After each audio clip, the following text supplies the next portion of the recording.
In this section, we will focus on a serverless use case using S3 AWS. So it's a very common industry use case across banking and retail industry where the bank loads a daily feed, say either using a JSON. In this section, we will focus on a serverless use case using S3, AWS Lambda, and DynamoDB. So it's a very common industry use case across banking and retail industry where the bank loads a daily feed, say either using a JSON file or a CSV into an S3 bucket. And then once the JSON file has been loaded, an event notification is generated, which triggers the Lambda function. And then Lambda function runs the code, reads the data from this JSON file and writes to the DynamoDB.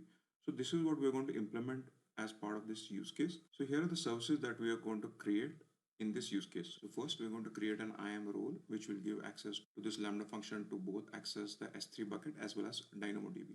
Then we are going to create an S3 bucket and event notification where we load the JSON file, and then the event notification is going to trigger the Lambda function. Third, we are going to create the Lambda function. And then fourth, we are going to create the DynamoDB. Okay, so let's get started and start coding for this use case.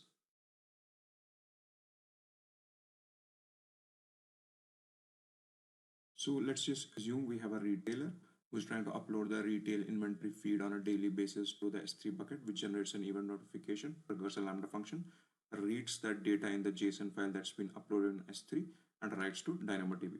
So for this, as we discussed, we're going to create an IAM role, AWS Lambda function, S3 bucket, S3 event node, AWS DynamoDB. So what I have done for ease is created a step-by-step guide which should help you understand and create these services. Okay, the first thing we are going to do is create the IAM role. So here are the steps. So the first thing we are going to do is create a new folder and open it in the Visual Studio Code Editor and then open the terminal. So let's do that. Okay, I'm on my local, so I'll just create a new folder and I will call it as retail feed. Now let me just open the Visual Studio Code Editor and I will open this particular folder that we just created. Okay, so I will open this retail feed folder and I will open the terminal, new terminal. Okay, the next thing we're going to do is we're going to create two folders, infra and services folder. And in most organizations, you will see once you're creating applications using CDK v2, you will have all your infrastructure code in the infra folder and all your application code in the services folder. So that's what we're going to do. So using the mkdir command, we're going to create the infra folder, then services folder, and then we'll change directory to infra folder. Okay, I am the retail feed folder. So let me do mkdir infra. Okay, so infra folder has been created, so I'll do a clear. Next, I'm going to do mkdir services folder. Okay, now let me do a clear. I want to change directory to infra folder, so I'll do cd infra and let's run ls. So you can see there's nothing there, so I'll do a clear. Okay, I misspelled that, so let me do a clear. Now let's take a look at the next step. So next step, we are going to initialize the CDK app, and what we're going to do is we're going to use CDK init app dash language TypeScript because we're creating that TypeScript. If you're creating any other language, then you have to name that language here. I'll say CDK init app dash language and TypeScript. And it's going to take a few minutes to install the folder structure for us within this infra directory. So I'll just pause the video for a little bit. Okay, I waited a few minutes and now it's all installed everything it needs to install. And if I go to this lib folder, you'll see some files here. You'll see some files under the bin folder. So I will just open the lib folder. Let's take a look at the next step. So next step is we are going to import the module for the AWS service being created. So the service that we are creating is the IAM role. You can see here. So let me search for the documentation. So I'll say AWS CDK v2 and search for IAM role. Okay. Now the next thing we have to do is we have to import this module from IAM. And for that, let me just show you how to do that. And here is a sample that's been given. This is the way you need to do it. So you write import star as IAM from, so the core library, which is AWS CDK lib, and dash AWS dash IAM, and it will give me the auto complete option, so I'll take that. Now I imported this library. Okay, let me just do a clear here so we can see more clearly. The next is you can see the code that defines the stack goes here. So I will say dash dash IAM role, because that's what I'm going to create, and I'll get rid of this boilerplate code. Now let's take a look at the next step. Next step is we have to define the scope, logical ID, and props for this service. So here are the properties we are going to use for this service. So we're going to give a role name, assumed by, description, and then we have to attach a policy to this role. So let me go to the documentation, and I am on the module for role. You can see these are all the construct properties that you can use for a role. So it can be assumed by, description, external, and as we are already aware, if it is a question mark, that means it's optional, but if there is no question mark, then it is mandatory. So only the assumed by is mandatory, which defines who's going to be the service principal.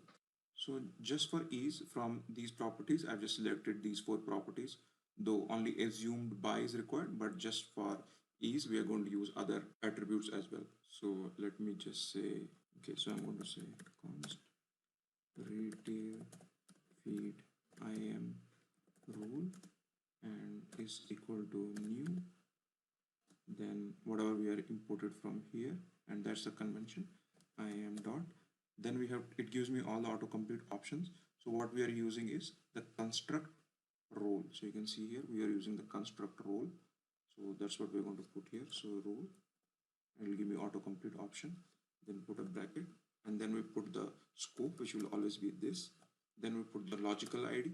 Logical ID is the IAM CloudFormation concept, where logical ID is used to reference the resources within the template. So you'll have a physical ID, which will be the actual name of the IAM role. Then you have the logical ID, which will be used within the template. So let me call it retail IAM logical ID, and then we have to provide the properties or props. So the first thing we are going to do is, let's take a look. So we're going to give a role name. So let's put a role name here.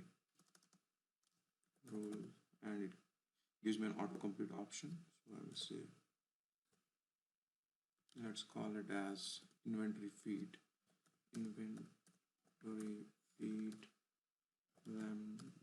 role. Okay, next one is description. It's again an optional, so we'll say role for Lambda service. Okay, and then we'll just say assumed by.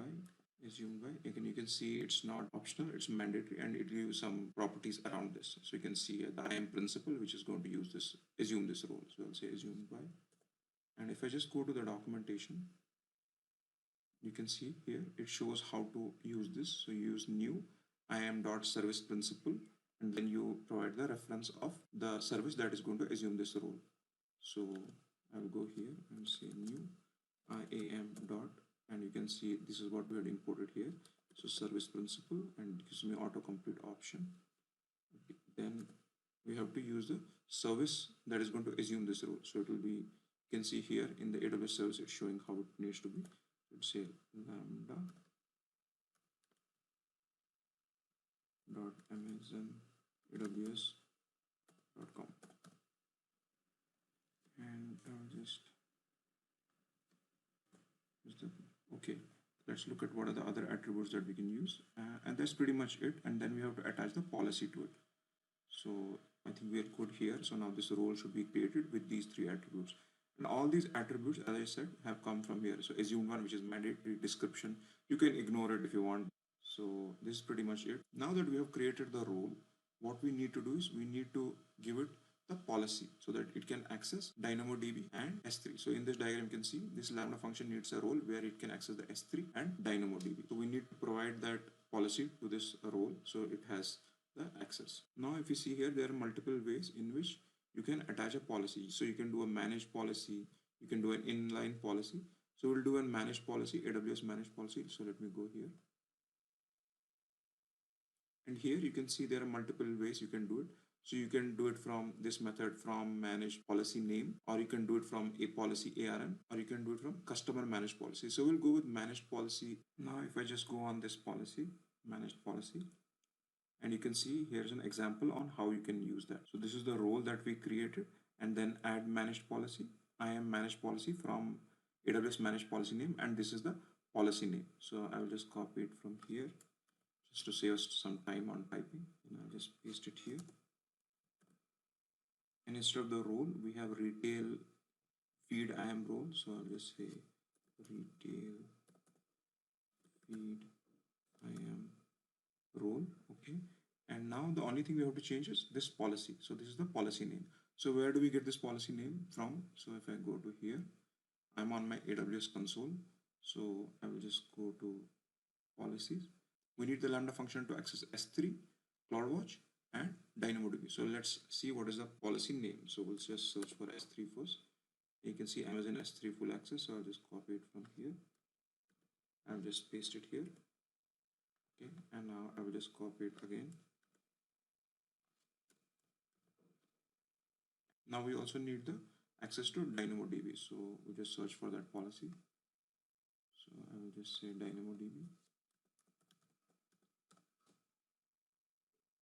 So I'll just copy this.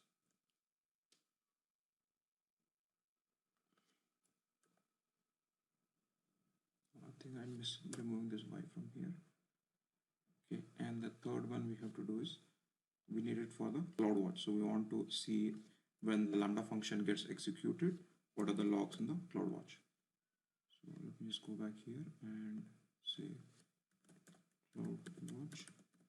So we'll get full access, CloudWatch full access. So I'll just copy this and I'll just change this. Okay, that's pretty much it. It's just showing me a syntax error here. I might have accidentally deleted one of the curly brackets. So I think now this looks good. So then let's take a look at the next step. So next one is to run the npm run build. It's an optional step. It looks at if there are any syntax errors, so we can do that. Let's run npm run build to see if there are any syntax errors. Okay, it's not giving me any errors, so I think we're pretty good with that. Okay, next is the bootstrap command, CDK bootstrap. It's a one-time command. We know that AWS converts the CDK code into CloudFormation template before it is run in the AWS CloudFormation service. So for that, it creates a staging S3 bucket where it keeps all the assets and IAM roles, etc. to do that conversion. So for that, we need to run the CDK bootstrap. So let's do that. Okay, now we're going to run the CDK bootstrap command, CDK.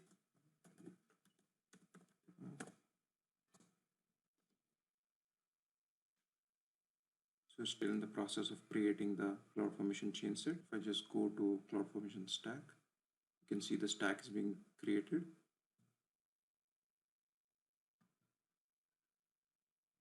Okay, so it's created some CDK bootstrap version asset repository. You can see it's creating a lot of stuff. So it's creating an IAM role, ECR repository, IAM role, SSM parameters as part of this staging bucket. So it will also create an S3 bucket, or I think it's already created, or it's in the progress of creating this S3 bucket. So we waited a few more minutes and it's finally created the staging environment. So let me just do a clear. Okay, now let's take a look at the next step. So next step is where we synthesize the CDK code to a CloudFormation template using the CDK set. But before I do that, I just want to do one more thing. I just want to change the stack name to reflect what we're trying to do. So I will go to this bin folder and go to this infra.ts file. And here you can see this infra stack. So I'm going to change this to retail feed stack demo. So this is now what we're going to get as the stack name in our CloudFormation service. So now let's do CDK synth to synthesize the CloudFormation template. So again, it's going to take a minute or so. Now we'll be able to see most of our stack in the CDK out here. It will just show you all the CloudFormation stack that is being created. So you can see here, it's created an equivalent CloudFormation stack. I think this is the main one. Okay, let me just do a clear. Just in case you're not aware, so the CloudFormation equivalent stack that gets created is in this folder, cdk.out. And the final one is CDK deploy. So that should help us create this IAM role. So I'll say CDK deploy. And again, it's going to take a little bit of time, maybe a minute or so. So I'll just pause the video. So it's creating and it's asking me if I want to implement these changes. So I'll say yes. And we can take a look at the CloudFormation stack. Okay, we don't have anything now, only the staging environment. Okay, I just waited a few minutes, and approximately after 46 seconds, it's created the stack. So let's take a look. Okay, you can see this retail feed stack demo is now complete. So let's go here and let's look at the events. You can see some of the events that have been created, and now let's take a look at the resource. Go to this view. You can see this is the physical ID we had given, inventory feed lambda dot role, and if you can just see here, let me go to this file, and our role name was inventory feed lambda role, and that is what has been created here. And the logical ID was retail logical ID, and that's what it's created here. Okay, if I go to this IAM role, I should see access to DynamoDB, S3, and CloudWatch. So let's take a look. You can see it has access to S3, CloudWatch, and DynamoDB. Thank you.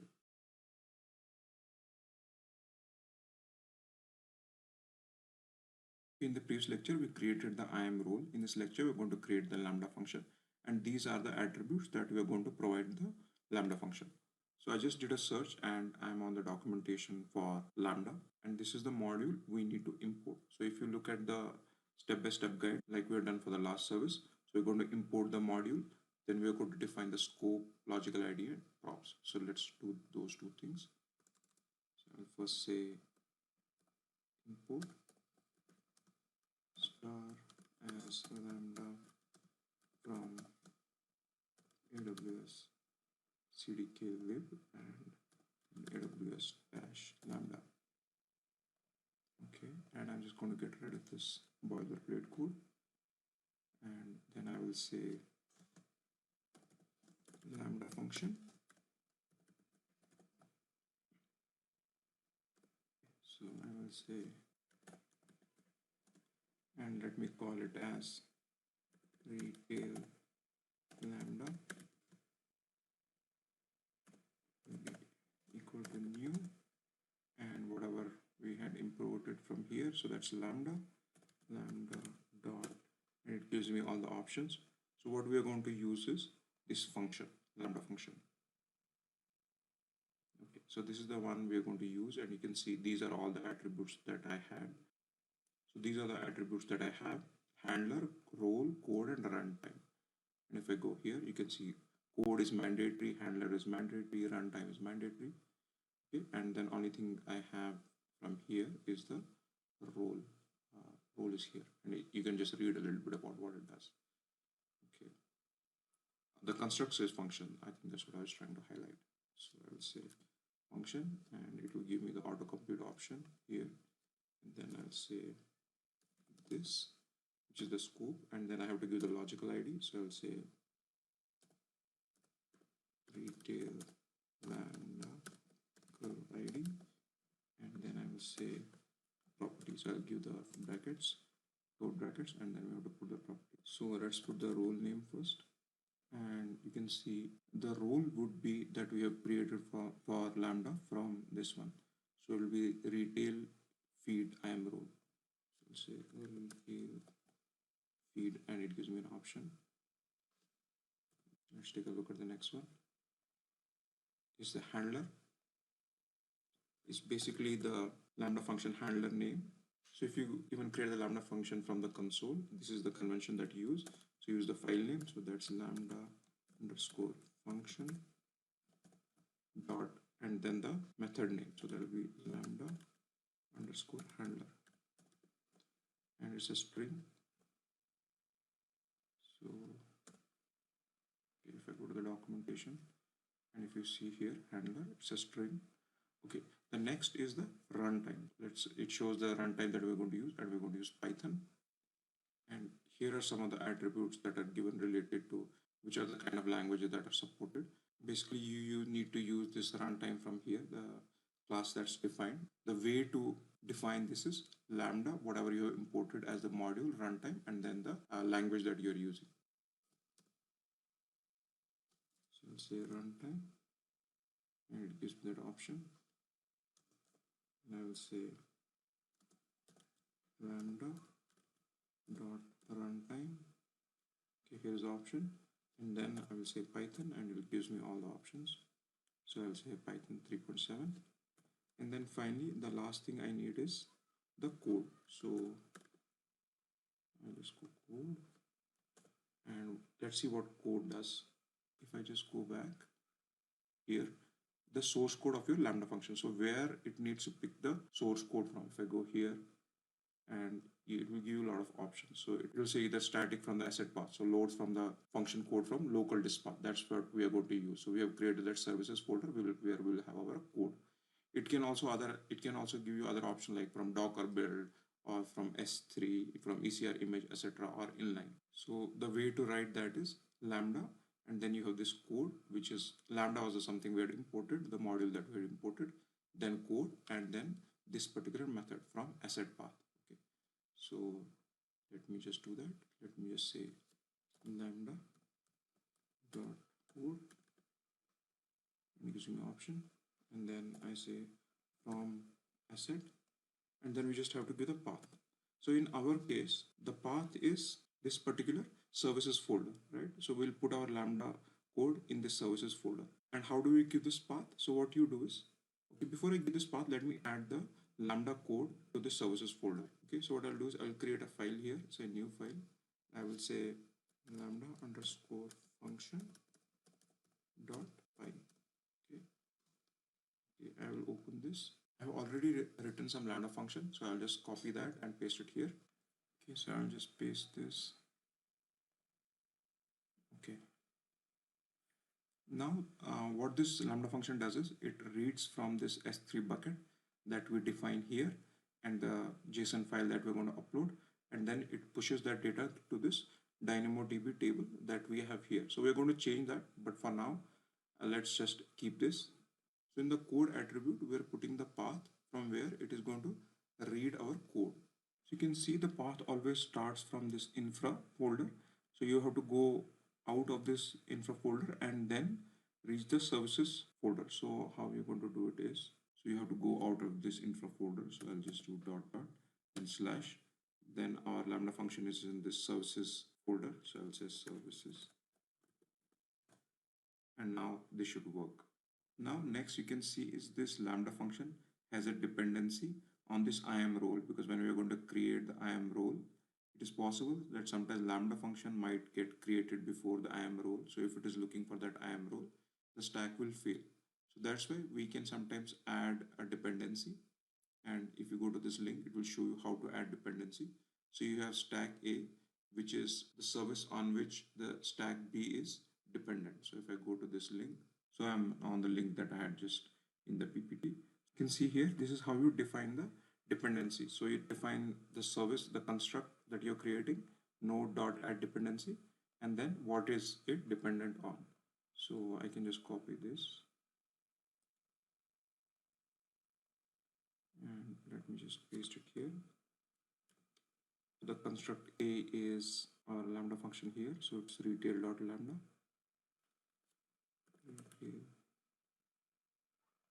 Lambda, and this one is the IAM role.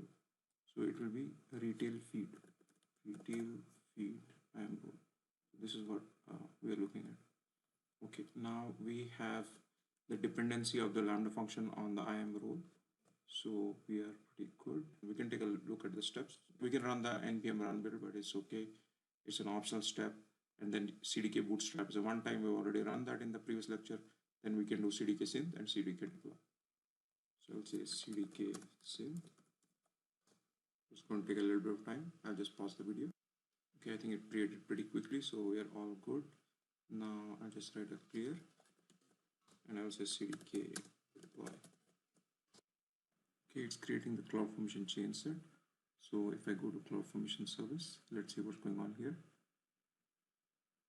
Okay, so it's doing some update. IAM role, it's already created. It's creating the Lambda function.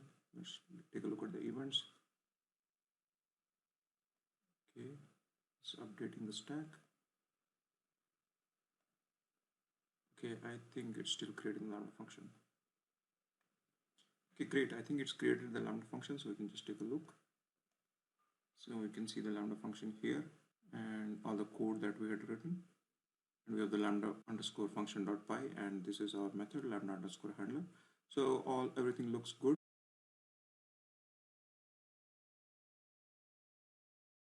If you want to know a little more about what this Lambda code does that I have put in this services folder, then you can go to the optional last lecture in this section, which will explain in detail what this Python code does.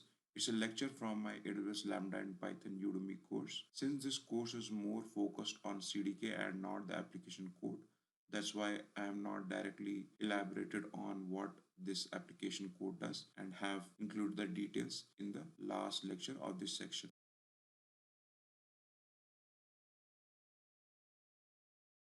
So in this lecture, we're going to create an S3 bucket with this name. We are also going to create an S3 event notification. So every time we load an object on S3, it is going to trigger a Lambda function. Okay, so now let's go here. Let me do a clear. Okay, now I'm not going to go through a step-by-step guide. I think we should know what are the steps now. So I will just do an import star as S3 from, let me just copy this and we can just modify the same. Okay, so let me just show you the documentation. So if I do search S3, okay, and I'm here, you can see the bucket construct. Okay, so you can see we have to import the S3 bucket. So that's what we're going to do here. So we're going to modify this and say S3. It gives not a complete option, so great. Now let me just go here and say S3 bucket. Okay, so I will say const and I will say retail S3 bucket is equal to new, and I will say S3, the one we have just imported here, and our construct is bucket. So in this construct, pretty much everything is optional, but we're still going to give the bucket name so that we know what is the bucket we have created. So I'll say S3 and our construct is bucket, and it gives me that option. So I will say scope is this, then I will say logical ID retail bucket logical ID, then we'll put a comma and we'll put the attributes now. So we'll say bucket name, and bucket name you can see here, and it's a string, so we're going to say retail feed S3 bucket, let's say 001, just to make it unique. And next we have to give the S3 event notification. So let's do S3 event notification, and let's take a look at what it looks like. So we close this, and you can see here AWS S3 notification. Okay, so Lambda destination, SNS destination, SQS destination. So let's just go to overview and see what it says.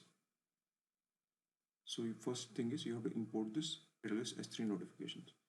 So let's do that. I'll go up. I'll just copy this whole thing. Let's see. And so let's call it S3N so that it's different. And we'll say AWS S3, and you should give me some autocomplete. So S3 on notification. Okay. So great. Now we have imported this. Let's see now what are the attributes. Okay.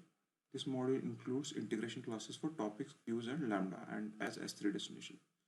Okay, so they have shown this for SNS, SQS, and this is for Lambda. So we have a bucket here, and this is what they're saying. This is the method we need to use. So I'll just copy this method, and let me just go here. Okay. So this bucket is our bucket name. So this is going to be retail S3 bucket. Retail S3 bucket. Okay, great. And now this function is going to be our Lambda function. So what is the Lambda function? Retail Lambda. So I'll say retail Lambda. Okay, great. I think that's pretty much it that we need to change here. So I will just, great. I think that's pretty much it. So what I will do is I will do a CDK synth. Yeah, I'll wait a little bit. Okay, great. I think it's showing me the equivalent CloudFormation stack. So let me do a clear. And let me do CDK deploy. It's going to take a little bit of time. Okay, it's asking me if I want to implement the change. I'll say yes.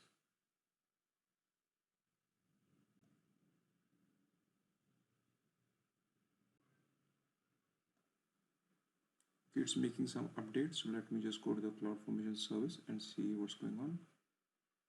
So it's still showing update in progress.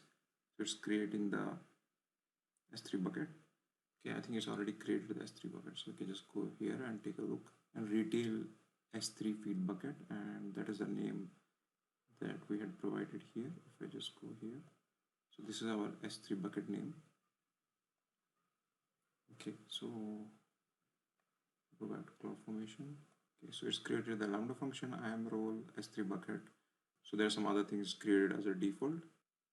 Okay, now it shows me as this is complete and it took about 1.5 minutes. Okay, great. So let me do a clear.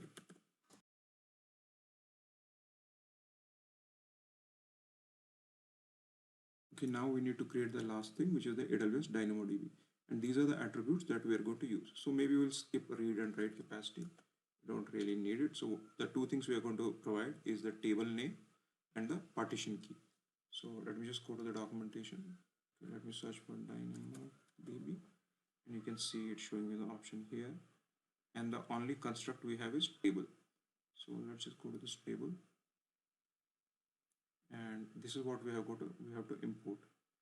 And you can see some of the attributes here. So you have the partition key, then billing mode, you can go through some of them. But except the partition key, everything is optional. So let me go here and let me just copy this and we'll just modify the same. And I will say DynamoDB. And instead of this, we change it to DynamoDB. Okay, and now we have to just make the changes here. So I'll say DynamoDB. Okay, so now what I will do is I will say, let's call it retail DynamoDB is equal to new, and then we have DynamoDB dot, and as we just saw, the construct is table. So here, so we're going to use table, and then I'm going to say scope, which is this logical ID, which is DynamoDB logical ID. We can give it anything we want, and then we have to put the attributes. So the first attribute that we are going to put is, so we have the partition key and the table name. So let me just put the table name first. So I'll say table name, and you can see here table name, and it gives me that it's a string and gives some details. So I will say retail DynamoDB table. Okay, the next thing we have to provide is which is a mandatory field, which is the partition key. So I'll say partition key, and I'll just click here, and let's see what it says. Let's go to the documentation. Okay, so partition key, if I go to the attributes, so we have two things. We have the name, which is a string, and then we have the type. If I go to type, you will see that it is an enum which has three options: binary, number, and string. Okay, so this is how it is written, the partition key. So you have the name, which is the ID, then you have the type, DynamoDB attribute type dot string. So I can just copy it from here. Okay, and let me just paste it.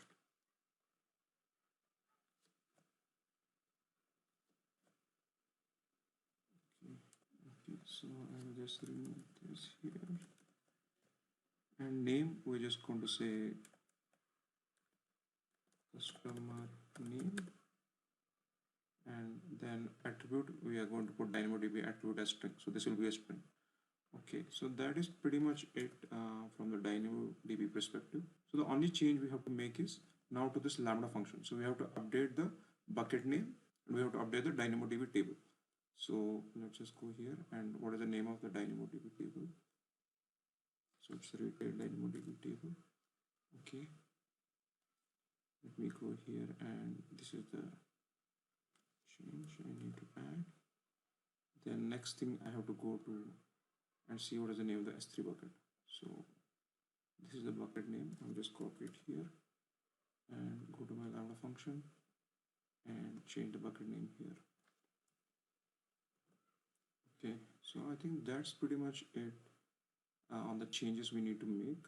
So let me do a CDK deploy. Okay, it's still in the process of creating, so it's going to take a little bit of time. So I'll just pause the video for now. Okay, I waited a little bit, and after 1 minute, it's created the stack. So let's just go to the CloudFormation and see. So it's showing as update complete. I'm just looking for the DynamoDB table. Okay, here is the DynamoDB table that's been created. And you can see the partition key, customer name, and let's explore the table item. So we have pretty much nothing here. Okay, that's pretty much it. We have created most of the infrastructure.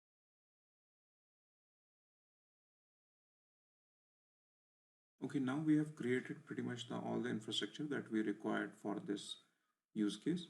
So what we have done is we created the IAM role, we created the Lambda function, and then we created the DynamoDB table, we created the S3 bucket, and we also created the S3 event notification. And there are some other permissions, etc., that AWS CDK has created by default.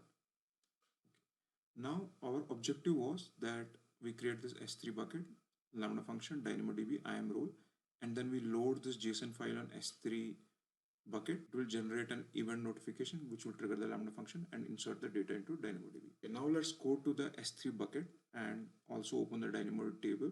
Let's see once we upload this JSON file to this S3 bucket, whether that data is loaded into DynamoDB or not. So let me go to CloudFormation and let's see where is our S3 bucket.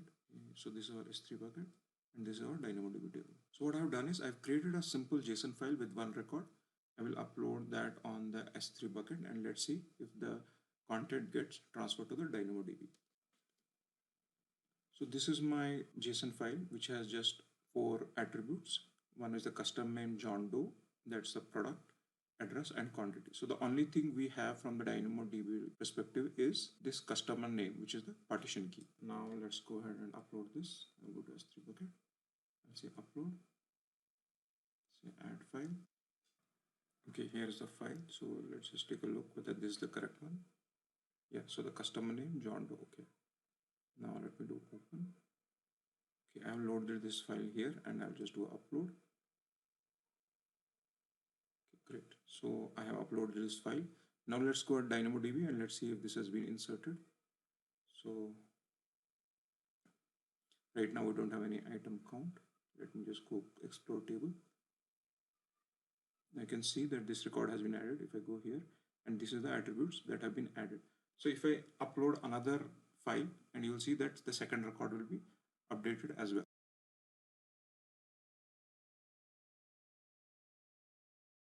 This is an optional video from my AWS Lambda and Python Udemy course. This lecture will give you more details around how we wrote this Python code that we have used in the services folder. So this is an optional lecture.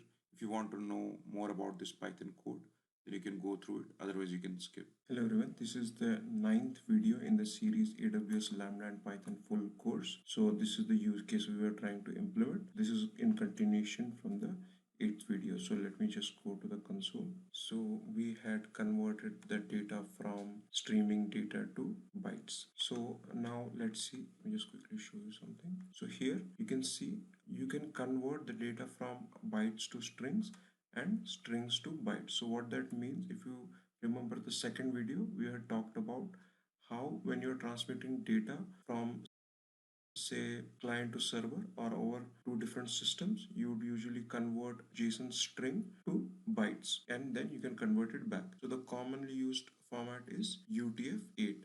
So like you can see here, we have the data in bytes and then you use decode to convert it into string. So let me just copy this, and so you can see we have it in bytes here, the class, and let me just now convert it into string. So now this variable, let me name it as data underscore string, and b would be the JSON underscore data. So I think this should work. Let me copy this so that we can print it out. Let me just comment, and this will be convert data from byte to string. Okay, and this should be data underscore string and type. So we should also, let's also just check the type. Remember, our objective is to convert this data into a dictionary so that we can insert it into DynamoDB. So let's do deploy and let's do this. Okay, I think I got some error. Oh, okay, so I think this is the issue. Let me try now, deploy and test. Okay, great. I think it works now. So we got all this data that we have in the JSON, so it's reading. So now we have converted it into string, but we need to convert it into dictionary. So let me just show you one more thing. Okay. Now so there's something called as serialization and deserialization of data. So right now we have the data in form of JSON string. So we need to convert to dictionary. So we'll use loads. If you have to convert from dictionary to JSON object, then you will use dumps. Right now I'll just copy this. Okay. And let me just here. So y here would be data underscore JSON. So let me call it dictionary. And so variable here would be data underscore JSON string. So okay, I will just use this.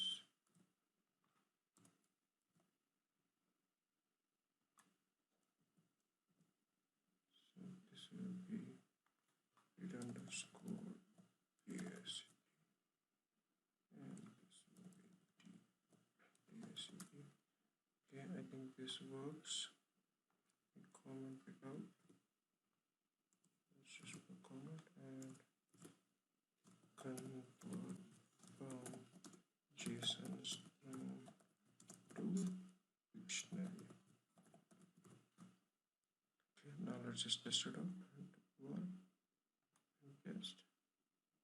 Okay, I think it works. So we have the class dictionary and we have got the values. So next thing we have to do is now let's we already have the Dynamo table. So now we need to insert the data. Insert data to DynamoDB. So we had earlier searched that. Okay, let's see how do we create the connection. So I'm going to use resource for this. So for resource, we need to just first import Boto3. Let's import Boto3, we've already done. Okay, so to create the connection, we can put DynamoDB.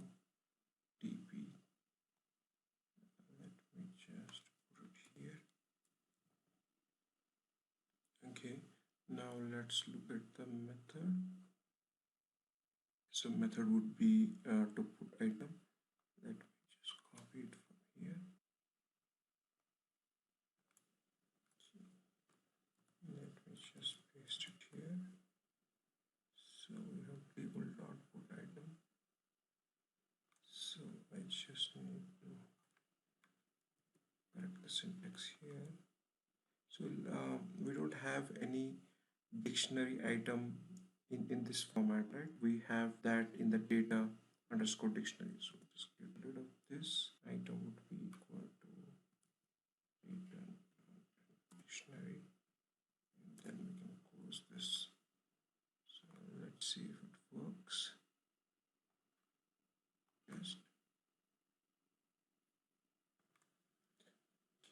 So I think I have missed one thing here. I have not put the table name. So let me go back to the documentation. Okay, so yeah, this one I have missed.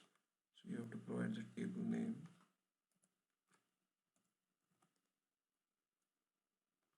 Okay, so this is our table name. Let me just copy it here and place this by users. So hopefully it should work now.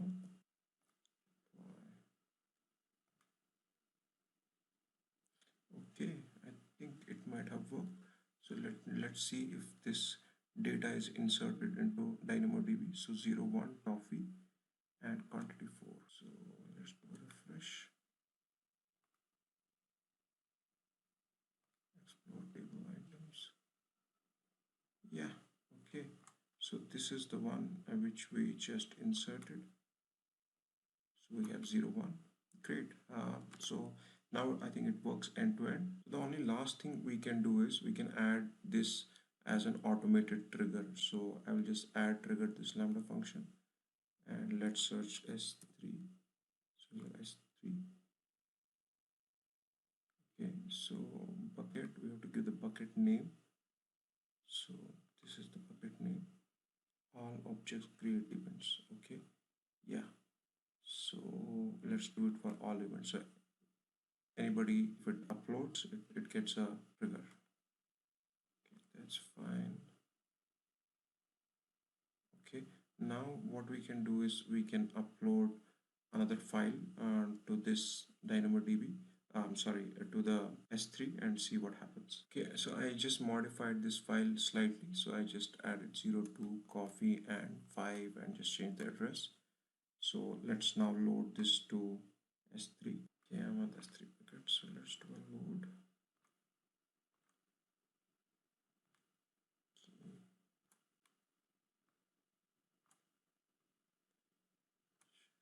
Put it here and do an upload. Okay, so it's uploaded. Okay, so now I just go to the Lambda function. You can see the trigger has been successfully added. The function now receiving events from the trigger. Okay, I'm now back on the table. So refresh, and you can see now a new item has been added. So 02 coffee, and I think that's what we had in the file we uploaded. Thank you very much.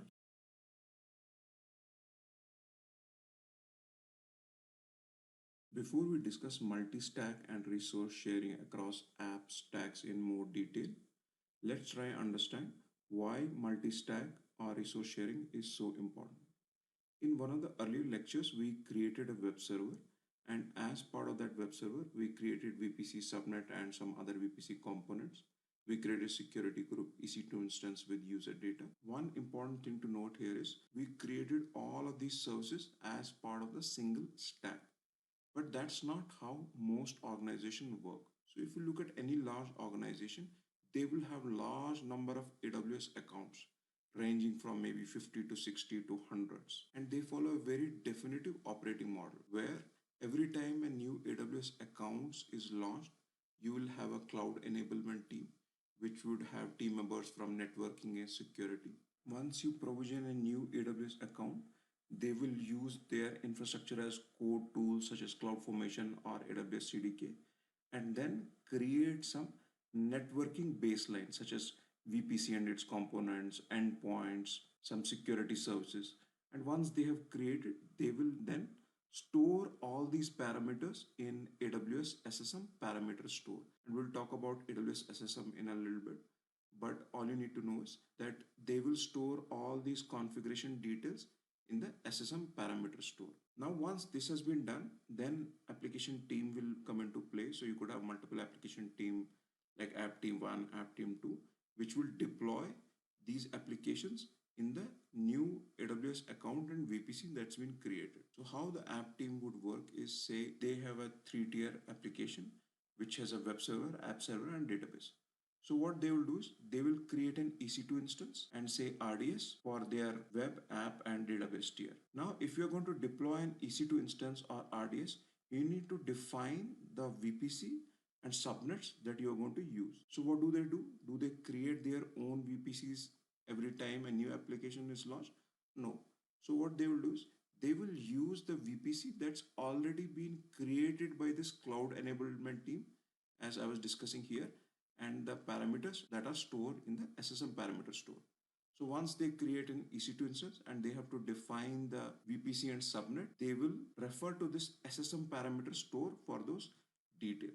That's why it's so important on sharing of information or resources, whatever you may call it, across apps and within apps. And this was the case of sharing of information or resources across the apps. So you build the VPC in one different app and then use that information in another app that you are creating for this three-tier application.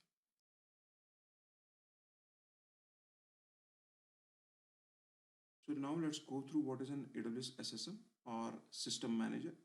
AWS System Manager is the operation hub for your application resources and a secure end-to-end management for hybrid and multi-cloud environment that enables secure operations at scale. So this is the definition that AWS provides. Here's a diagram on what an AWS SSM does. So it has multiple components. So it has a patch manager, state manager, inventory manager, session manager, fleet manager, and it does a whole lot of things. So if you have a large number of, say, Linux, Windows instances, then you can use this patch manager to patch the Windows and Linux servers at scale. Then you can use the inventory feature of SSM to understand the kind of resources that you might have in your account. Similarly, session manager can be used to log into your Windows or Linux boxes. But one feature that we are most interested in the system manager is something known as AWS SSM parameter store. So what is an AWS SSM parameter store? A parameter store is a capability of AWS SSM that provides hierarchical storage of configuration data management and secrets management. So what does this mean? This means it can allow you to store, as we were discussing, the VPC details, AMI IDs that you can use within your organization, licenses code, database strings, and passwords. So any kind of configuration details, as we discussed, VPC, AMI IDs, you can store in the AWS SSM parameter store. You can also store secrets such as database passwords. But now what AWS recommends for these secrets is to use AWS Secrets Manager and not parameter store, because the advantage of Secrets Manager over parameter store is that you can rotate your secrets after a fixed duration, and that's not a capability with parameter store. So mostly you will use parameter store for configuration data management, and secrets management you can use AWS Secrets Manager. Now parameter store provides support for three types of parameters. So you have the strings. So you can use the strings for storing the string data like you have here. Then you can use string list and you can store it as a list, and you can see here, this is how you can do that. And then finally you can use secure string. So if you're storing passwords or licenses, then you can use the secure string. It will store the data in an encrypted manner and it will use KMS for that. So now let's take a quick look through the console on the AWS SSM parameter store. So I'm on the AWS console. Let me search for system manager. And here is the system manager. Now you can see all the features on the left that it has. So fleet manager, inventory, and all those things we were discussing about. So just scroll a little up and you can see here parameter store. This is what we are interested in. And here what you can do is you can just click on this create parameter and then just give the name. So you can say VPC and say VPC DD. Okay, I'm just giving a random name.